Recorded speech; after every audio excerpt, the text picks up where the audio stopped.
Hi, good evening. How was your day?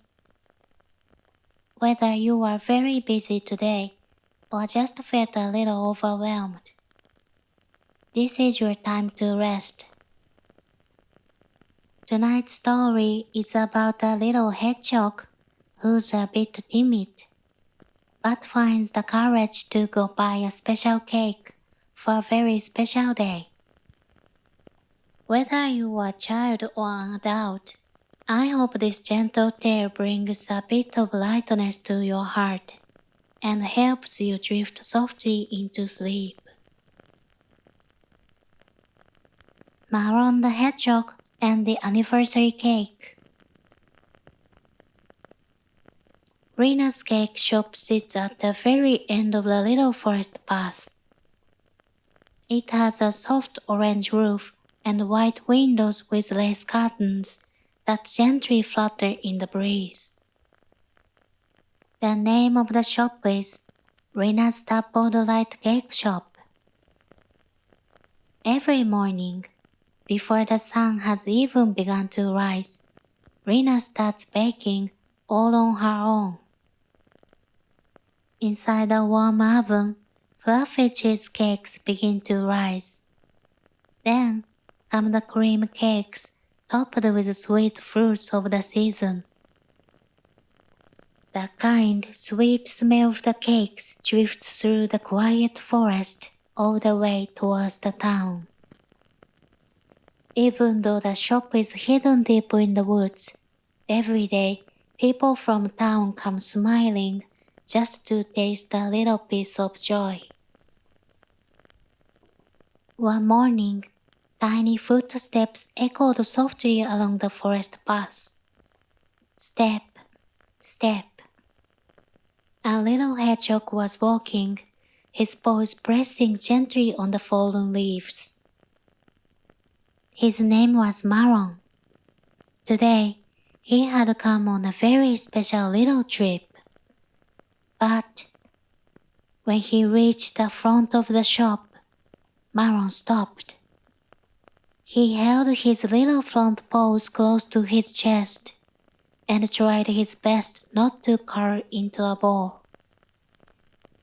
Will I really make it all the way back? What if it gets squished? The little spikes on his back wiggled just a bit with worry. In the shop window, a rainbow of cakes was waiting once again today. Fluffy cheesecakes, soft white cream cakes with bright red strawberries sitting on top. Maron stepped a little closer, his tiny toes touching the edge of the window. He peeked inside. I wonder, would Papa and Mama smile if they saw this one? The gentle cakes reflected in Maron's big brown eyes. Today was his Papa and Mama's wedding anniversary. For this day, Maron had quietly saved every single coin in his little treasure box. But still, will I really be able to carry it home? What if I get scared and curl up, and the cake gets all squished? Maron's body gave a tiny twitch again, just on the edge of turning into a ball. Inside the shop, Rina was quietly watching. A tiny hedgehog stood just outside the window, not stepping inside, but looking straight at the cakes. It must be something very special, she thought. Rina tried not to stare. Instead, she gently wiped a tray of cakes and placed the wooden spatula back in its spot. But even after a little while, the hedgehog was still there, shuffling his feet, not moving at all. So, Rina stepped softly outside and spoke in a kind, gentle voice. Welcome, she said. Would you like to look at the cakes together? Her voice touched Maron's back like dappled sunlight falling through the trees. Maron nearly curled into a ball in surprise. But Rena's voice was so calm, so warm and gentle. His round little body began to soften. He gave a tiny nod, then slowly, carefree, took a step forward. Step by step, like hopping over one pebble, then another. He tiptoed into the shop. Tap, tap. His little footsteps echoed on the wooden floor. Inside, the air was sweet and soft, filled with the smell of cakes. Warm, gentle, and somehow safe. On Maron's small pouch, his name was stitched in tiny letters. Maron. Rena noticed it and spoke with a gentle smile. Welcome, Maron. Then she quietly knelt down so her eyes could meet his. Maron reached slowly toward his pouch, still feeling a little shy. With his small paws, he gently unzipped it. Inside were a few little coins. They weren't shiny, but they had been kept safe, as if they were something very special. These are all I have. Maron placed the coins carefully in his paws and held them out to Rena. It's for my papa and mama's wedding anniversary cake. His voice was very small, but his eyes were clear and bright, full of feeling. I saved up little by little from doing chores and helping out. Rena looked at the coins in his hands and gently nodded, as if she were receiving a treasure that sparkled. Yes, yes. I think we can find the perfect cake together, she said. Her voice was soft, like a whisper shared in secret. A little quiet, but full of kindness. She peeked into the glass case. How about this cheesecake? And the chocolate one. We have a smaller size today. As she spoke, Rena glanced at Maron's face from time to time, always keeping his coins in mind, offering each idea with care. And Maron, he gave tiny nods, tilted his head just a little, and bit by bit, he began to feel at home in the cozy little shop. The cake Maron had been gazing at was sitting inside a glass case, right in the center. A big round fruit cake. It was topped with white cream and all the fruits his parents loved. Strawberries, blueberries, kiwi, and orange slices. I think this one feels just right, Maron said in a small voice. Rena looked again at the coins in his little hands and gave a gentle nod. It's just a little more than we have. Maron's eyes fell, his shoulders beginning to droop. But then, we could cut it in half, Rena said. And that would still be plenty for the two of them to share. I wrap it nicely, round and neat.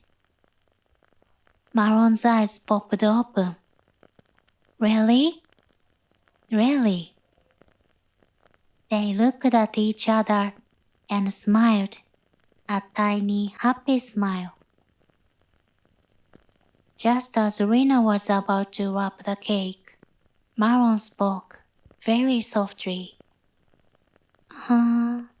Excuse me. Rena paused and turned to him, her eyes gentle and kind.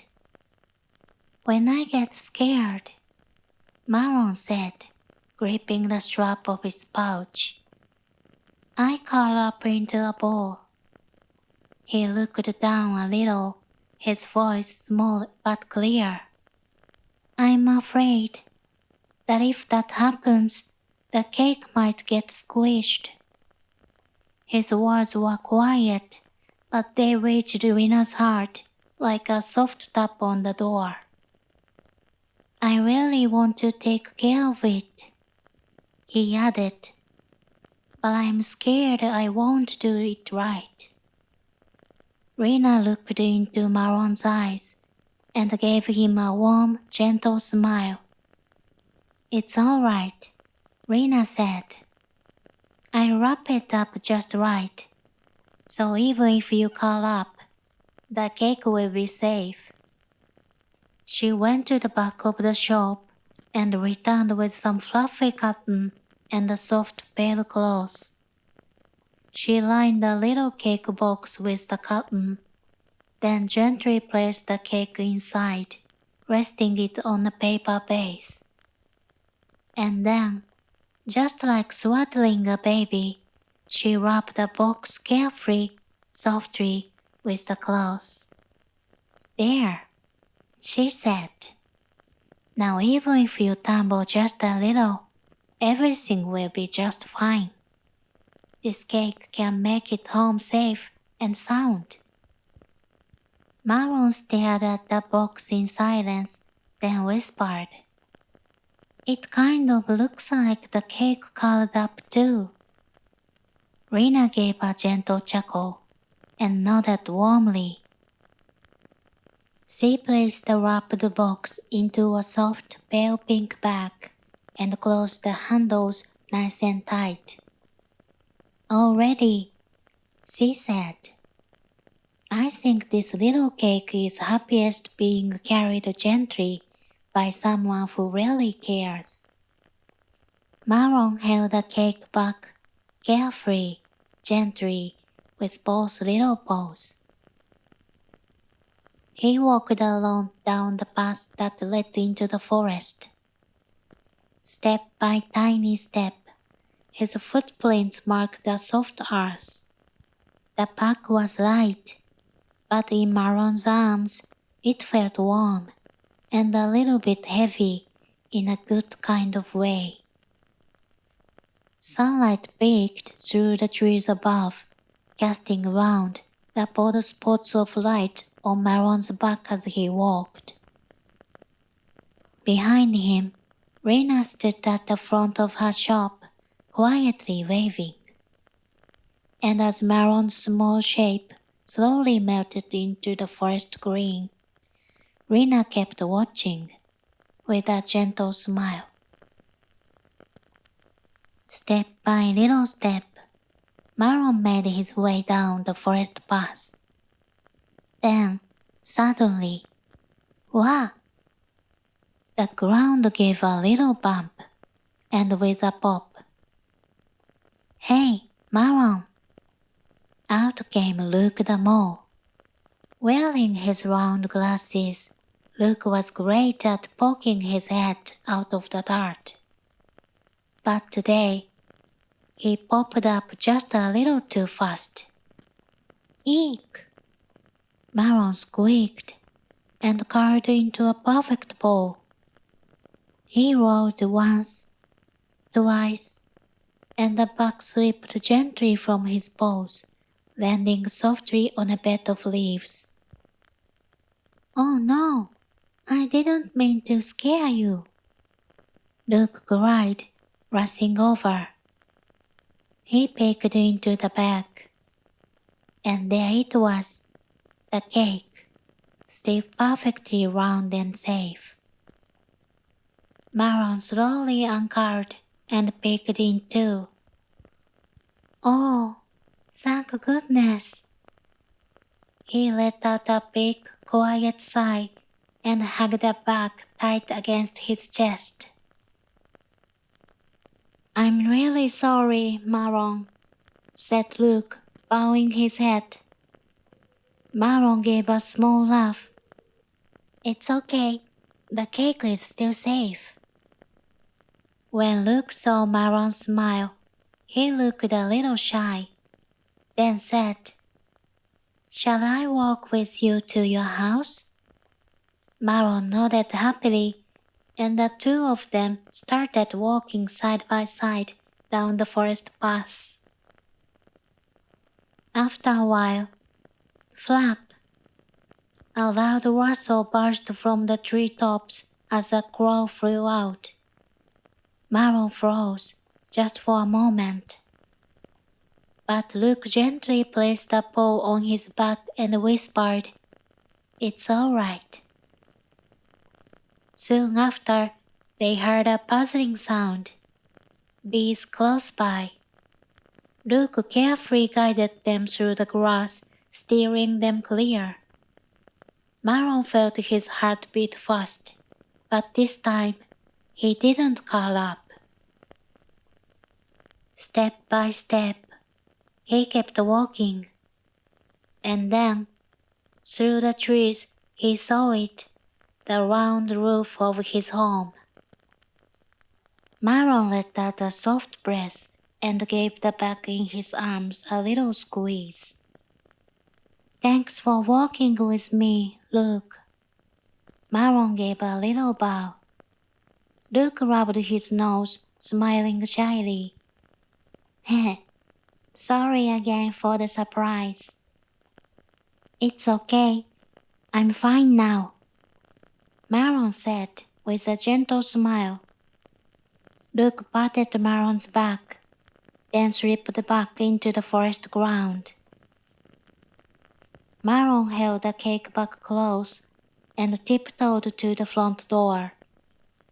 Inside the house, he could hear the soft voices of his mom and dad. "Hey, isn't today?" his dad was saying. It feels like the kind of day that makes you want a nap," his mom replied. Maron chuckled quietly, then slowly opened the door. "I'm home, and I brought something for you both." When Maron gently took the cake out of the bag, his mom and dad's round eyes grew even rounder. "Oh my! A cake with all our favorite fruits?" On the fluffy white cream sat strawberries, blueberries, oranges, and kiwi. Bright and colorful, all in a row, on the little round cake. "Maron, this," his mom whispered, kneeling down slowly to look into his eyes. "You went all that way by yourself?" Maron gave a small, shy nod and held onto his pouch. "Today's your wedding anniversary, right?" I remembered it. I went to the cake shop all by myself, but on the way home, Luke walked with me. I wanted to say, "Happy anniversary," and "Thank you."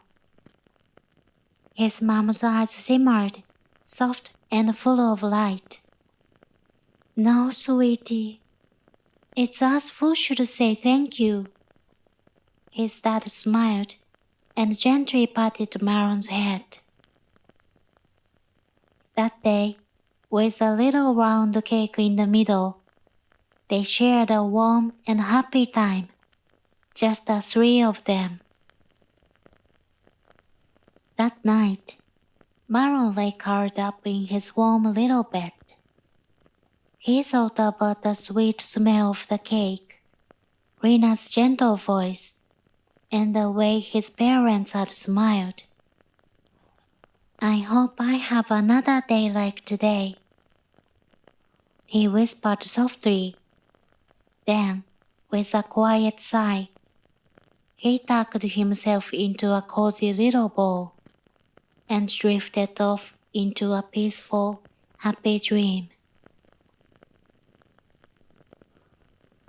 That's the end of tonight's story. Thank you for listening. Sweet dreams. Good night.